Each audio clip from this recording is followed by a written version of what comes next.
Let's talk about our little hard round ball that gets played out in the elements. Talk about that baseball. All right. Well, we'll start with the pros. The Rockies continuing to surprise the baseball world at large. They're upsetting me is what they're doing. It certainly is. And I would say also upsetting the baseball world at large for the crimes we committed to Shohei Ohtani, but we'll get there.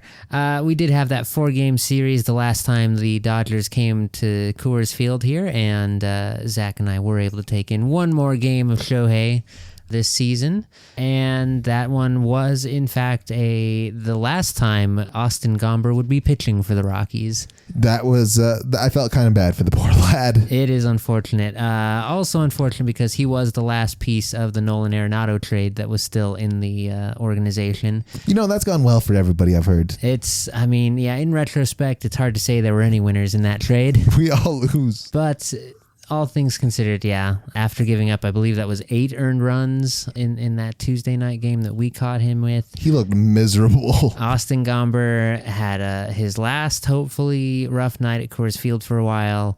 He will be looking for a job, a team to take him on, and a bit of a project reclamation. Not with that ERA. It's going to be rough. He's probably going to be sitting tight until the offseason, and people get a chance to see how desperate they are for arms in their bullpen. Pitchers are a very, very needed commodity because not as many big names as I remember. Oh, yeah. It's for sure a thing where if you stay with it and are persistent or willing to maybe take a pay cut here or there, you can stay in the bigs as a pitcher. Yeah, it's tough. Like anyone other than Skynes, I couldn't tell you another big name pitcher running throughout the league. What's his name? I think is... Aroldis Chapman's still running around. Aroldis Chapman is as an still old man, still fireballing. 100 as what's his name? The one who won with the Astros. Oh, Verlander. Yeah, Verlander is still falling apart out in San Francisco. And who else is from that era of the Tigers rotation? Is that Max Scherzer? Yeah, Scherzer I think is still around. He was a Washington guy. I think he might be a White Sox or something now. Yeah, I couldn't tell you any big name pitchers. There are anymore. a handful of them. That Mets trio from like a decade ago, Syndergaard and those guys are still kind of kicking around. But that was even like it feels like anymore in the MLB. It's like you have to have like a lightning strike to become like a superstar MLB pitcher, because even the Syndergaards of the world were like they lasted a season and then they weren't ever really the same. A lot of injury issues and whatnot. Yeah, can easily derail a very promising career, but that's neither here nor there, I guess. What is here or there? So the Rockies split the 4-game series with the Dodgers, putting them up to 37 wins, bringing our magic number down to 4. Boo, I say. 4 wins they need to avoid the ignominious record. That being said, they have kind of thrown us a curveball where we thought the Dodgers were going to do some whooping and the Pirates might be able to... what a crazy world this would be in if we beat kind of all the goodish teams and we can't beat the very other bad teams. Yeah. That's been a thing sometimes, but yeah, in a 3-game set against the Pirates this weekend, the Rockies go 0 for 3, and in fact only put up 1 run of offense through the entire weekend. Because they had to be pissed after the last game we played against them. Absolutely wrecked. 9-0 in that first game with Senzatella starting. I mean, that one you just go home. That's what it is. Yeah, I mean, at this point, if you see Senzatella on the start, you should just bet for a loss. Yeah, you bet the over on that game. Kyle Freeland got the next start, giving up 5 earned runs in 5 innings after what had been his best showing of the year so far. Kind of looked like maybe he was going to turn the corner on that. And then today's affair, we had the AA call up. What is his name? It's McCade. Because McCade Brown. I assume Gomber was in our rotation somewhere. Gomber was that spot, and since he's no longer welcome on the team, it's like, who do we have left? Digging into the AA, and this is a guy who has had a pretty good year at the AA level. How often is it that you get like a AA call up to come fill a major league roster? Pretty rare, and it's normally a sign that a guy is either red hot or is like one of those top 10 prospects that you're trying to rush through the organization. Which one is he? More like column A. I was about to say, I don't He's definitely not one of our like rated prospects in the system according to anyone, but he has had a fairly good year as far as Rockies pitchers go.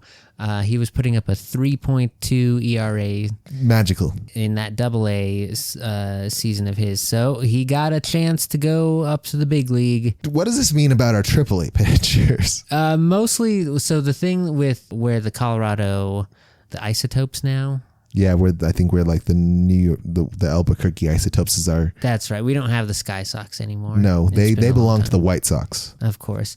But the Pacific Coast League, which is where our AAA team is notorious for being an offensive-friendly system because it plays through Arizona, high elevation areas, essentially, despite also having some California teams and all that. But anyway, so there is some idea specifically with Rockies pitchers of if you send them up to AAA, their numbers are going to balloon anyway because it's more hitter-friendly league. Either way, he managed to go 3 2/3, giving up 4 earned runs. He had 2 strikeouts, 3 walks, about what you would expect for a 4th or 5th starter in our rotation this year, which is not a whole lot. And that is how the Rockies are now sitting at 37-94.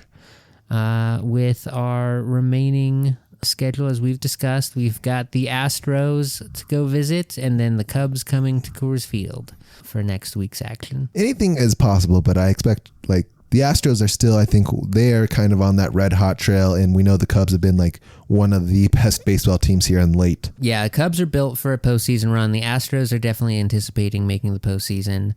That being said, there's always the chance that the good teams throttle down, rest some guys when they play the Rockies. So, yeah, I'm of the mind that the 4 games will probably happen sooner than later. And anything is possible, I suppose. Absolutely. Other notes out of the MLB that have been discussed this week, along with the fight over salary cap, the league is looking at the notion of expansion, which would basically give the league the opportunity for some realignment, readjustment sort of things. Currently, there are 30 teams in the league split into 2 15-team leagues, and then those 15 teams are divided into 3 5-team divisions. Pretty neat and clean. Bumping up to 32 teams, which is what the new plan is almost certainly going to be, would leave the opportunity for 2 16-team leagues in 4 divisions of 4. And the most popular realignment that I have seen is kicking the Rockies out of the National League West and into the American League West, along with the Astros, the Oakland, who will be the Vegas Athletics by this time, and who else was the 4th? The Angels? And like the Texas Rangers. Jesus, that is not what are we doing here? Let's draw a new little because we are the odd ones out of the Giants, the West Padres, Coast, yeah, Dodgers. So I get that, but also we're just gonna get because the Rangers, not a great baseball team. They're kind of like they're a couple years removed from their World Series. I know that is my point. The Houston Astros are also another World Series winners not too long ago in the distant history, who are en route to be a playoff team, one of the better teams in the MLB. Oh, yeah. The only thing that we have is we preying on the downfall of the Vegas team once again. Yeah, we'd be competitive with the Athletics for worst team in the division. So that's a fun little thought. The other note about that is that what it will certainly almost mean is the end of the 162-game season. By adding 2 more teams, you're doing that like exponential addition to how many games you need to play if you were going to make all teams play 162. And it also makes the math very odd for getting everyone their home and away games evenly and whatnot. So instead, you'll probably see a reduction to, not seen a number yet, but I imagine probably something more in like the 140 range, maybe 150s. So that would be another enormous step away from the traditional format of baseball as we have known it for hundreds of years. What are we playing? Banana ball out here? We might be, especially for that 26-27 season. Yeah, that was basically all of the MLB news this week. Well, you're forgetting one thing. Oh, what's that? There's been a deal done. What's that? ESPN and MLB came to an agreement, $550 million per year. Okay. So they got basically a $50 million increase to what their old deal was. Mm-hmm. And the MLB has the right to sell out games from 6 different teams. What now? The ESPN has the right to black out 6 different teams if they so choose. Interesting. From their market. Are we one of them? We are one of them. Of course, because there's no draw to us. It's all the teams that are under the control of the MLB. So the Guardians, the Padres, the Twins, the Diamondbacks, and us all fall in that category. And are all teams that are relatively low winning, not particularly good television. Yeah, what kind of... It's like the mystery box is like, you could have this bag of goods if you so choose. And it's like, these are knickknacks. What have you given me? But that is a big news. The MLB will still remain on ESPN. There are some talks that they're not going to get like the prime time stuff anymore that we're kind of used to. Sure. Because everyone kind of knows what's going on. Baseball's not as fun. It is the easily number 3, if not 4, sport in terms of people's interest. Yeah, unless it's banana ball. Unless it's been, that is a different beast altogether. Yes. That'd be oh my God. Can you imagine? Hear me out. Okay. The Savannah Bananas do have a deal with ESPN. Imagine. Oh yeah. Savannah Bananas, ESPN 1. And then ESPN 2 or ESPN News is the MLB. Yeah. Oh. No, I can see that in a world where they're playing at the same time. That is... If you go ratings, you're gonna tune into... I know that Savannah Ball deal is not super big, but also the draw for the... Yeah. The taste in whatever his Manford's mouth. To see the day when the MLB gets usurped at its own game. That would be hilarious. That is some wrestling WWE WCW type of stuff where we have to changes in who's who and who gets respected. Now we have Shohei Ohtani out here in a big old hat and whatnot because he is part of the firemen or something. The what was their name? Not the Grillers. Which one? The 4th team in Banana Ball that I can't remember. We have the Visitors. We have the Party Animals. Yep, the Firefighters, the Bananas, and then there's like another the Grillers or what's the thing when you're in the parking lot and you're having the party before the Tailgaters. Tailgaters. Yeah. Is that it? Yeah. I think that's it. Yeah, you got it. That's the franchise I do want to see Shohei go to. The Tailgaters? Yeah. No, absolutely. No, he needs to be a firefighter or he needs to be a party animal. Those are what I would expect. I would say if he's not a tailgater, he's a banana, 100%. I don't know if he could be a banana. I would want, like, I think Shohei Ohtani needs to have his like villain arc, and I think that'd be so great. Or what if he is the anchor around which they build yet another expansion team? That'd be what if we expand this all the way out to Japan? There you go. Oh boy, that'd be fun. I could definitely see some good, and take it international. Because you don't have to be in one place for Savannah. You could spend a whole month there to get some games out and then come back to the stateside. Oh yeah. They can make a cost-effective tour, especially. Yeah. Well, Savannah Bananas, hit us up for more free business ideas here. Yeah, for sure. And I think if we're done with professional baseball notes, it's time to talk about the Little League World Series, which was by far the spotlight of baseball this week. What age do we cap off? What age do they cap off the Little League? Like, where is Little League stop? This is a great question because I did just go do some research on this. The Little League World Series involves players who will not turn 13 until August 31st of the year they are playing. And when the tournament begins, it is before August 31st, so therefore no one who is 13 is eligible to play in the World Series. It is all 12 and under. This has been under debate for quite some time and was only resolved, I believe, in 2017, after which they had done a very tumultuous era of trying to find where to make that break point on the birthday thing, because originally it was September 1st, but that was after the tournament started. So you had some kids who were turning 13 during the tournament, and everyone was like, oh, that's not fair. Like, all right, we'll just move it up to like April then. We'll make the cutoff April. You can't be 13 anytime in this year. And they're like, wait. No, if you do that, you're cutting out a whole year of kids whose birthdays are between the April and the September, and you're just saying they're no longer eligible. if they lose their 12-year-old year. They're like, okay, well, we're going to bump it back to August then, but we'll grandfather in those other kids for the years that they're eligible or whatever. And so now we're at if you turn 13 before the tournament starts, you're not eligible. But you don't, are you not Little League until you go to high school? Like, high school ball doesn't start till you're 14? 13, 14, yeah. I don't think there's many 12-year-olds in high school. You're a little accelerated if you are. There are a select few, but those guys are not playing baseball. I can almost guarantee you that. But yeah, they're on different scholarships. For sure. Yeah, no, so this is also under the organization of Little League Baseball, who are separate from school organizations. Normally, once you get into high school, you're transitioning into whatever your state's regional high school athletics association is in terms of who's your league that you're playing under. Once you graduate out of 12-year-old in the Little League structure, you then go to Junior League. If you continue playing, there is a Senior League and then a Big League if you are up to, I think that's the 16s and 17-year-olds. And then once you're 18, you can't play Little League anymore.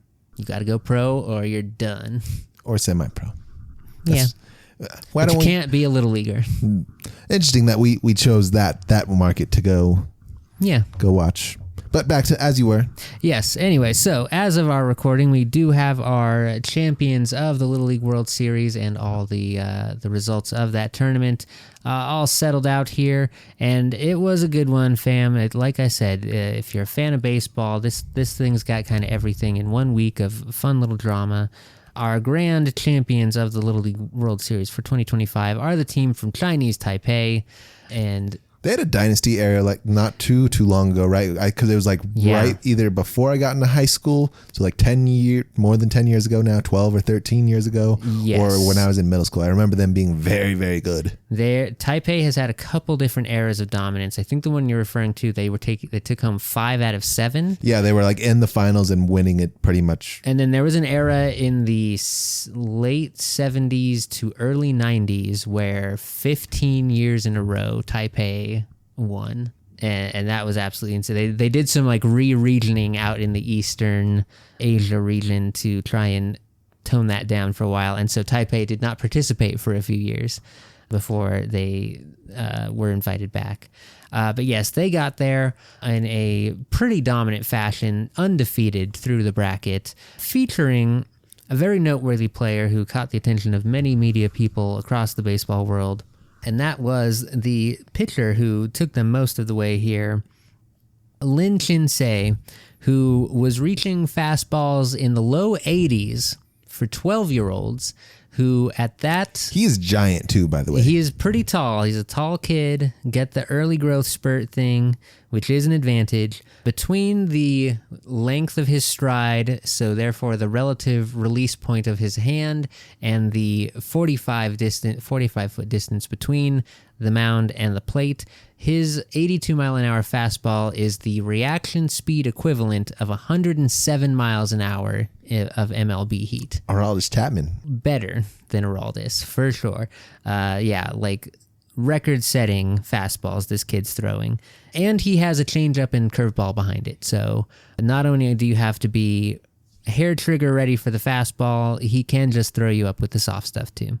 Very dominant performance. 7-0, they beat the team from Las Vegas, Nevada, who are the U.S. bracket winners.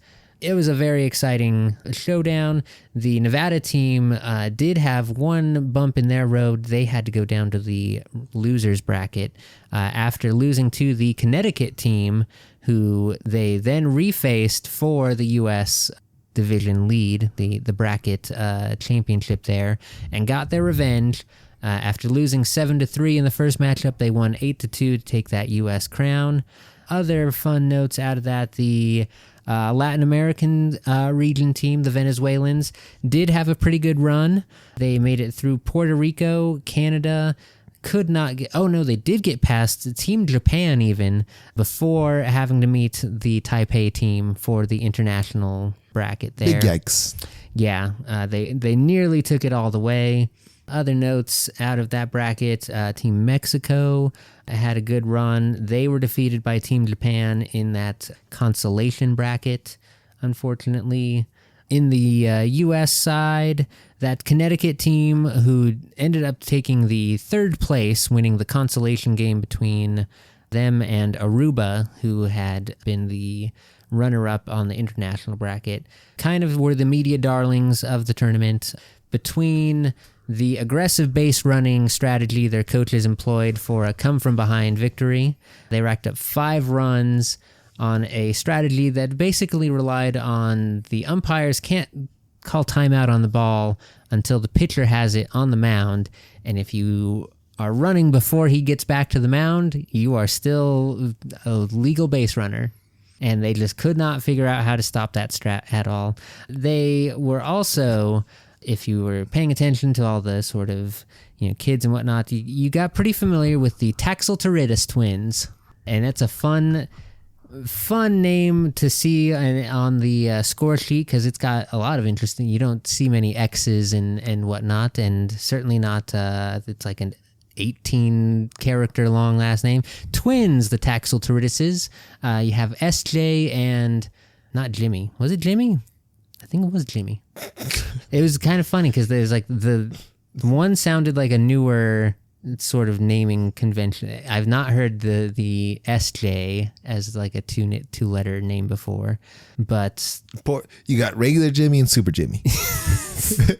And they just shortened it to SJ. He's SJ. Okay. Well, Jimmy was the catcher. SJ pitched, played some first, played some short, a little bit of a utility That feels like play. a cheat code to me. You can't have the twins be the pitcher and the catcher, especially Super Jimmy. Super Jimmy was the pitcher, had some great moments there. The very performative and expressive with their opinions on the strike zone during the game, which the umpires love. You can't find them. You can't. They're little kids. You can't do it. And they, oh boy, rolled their eyes. They were looking back at the dugout all the time. They're like, "That he didn't call that a strike?" God. Very funny. So yeah, we learned about the Taxil brothers, other stars. Obviously Lin Chin Se out of Taipei, and Garrett Gallegos on that Nevada team, who were our U.S. bracket winners, throwing out some big pitching performances, some clutch home runs throughout the tournament, and another one of those kids who hit his growth spurt a little early, about a good 20 pounds and 3 inches taller than everyone. Poor guy. He's just like, this is where I stop. Yeah, but unfortunately, the U.S. team, while putting up a big offensive performance for the most part along the way, did run into basically a dominant pitching machine in that Taiwan team and could not get anything sustained in terms of offense in that championship game. And a few errors in the final frame did let the, what was at one point a 2-0 lead get quite out of hand into that 7-0 lead. Yeah, did not stay that for at least very long in the late innings there. And that was the fun of the Little League World Series. And we got to see a lot of little kids live out their kind of baseball dreams, get to wear the fun, fancy equipment, get the full treatment of production and being interviewed after the game and whatnot. Some of them learned that that's not always fun when you've just lost the game, but that is the thrill of the event, and it was another good one for the books there. All good, clean fun to be had. Absolutely. The highlight of the summer for sure. We just now have the drudgery of the last 2 months of baseball. No, we have football season next week. Thursday, in fact. There you go. Oh, I meant in the baseball realm, but you're not wrong. That was all the baseball news I got, though.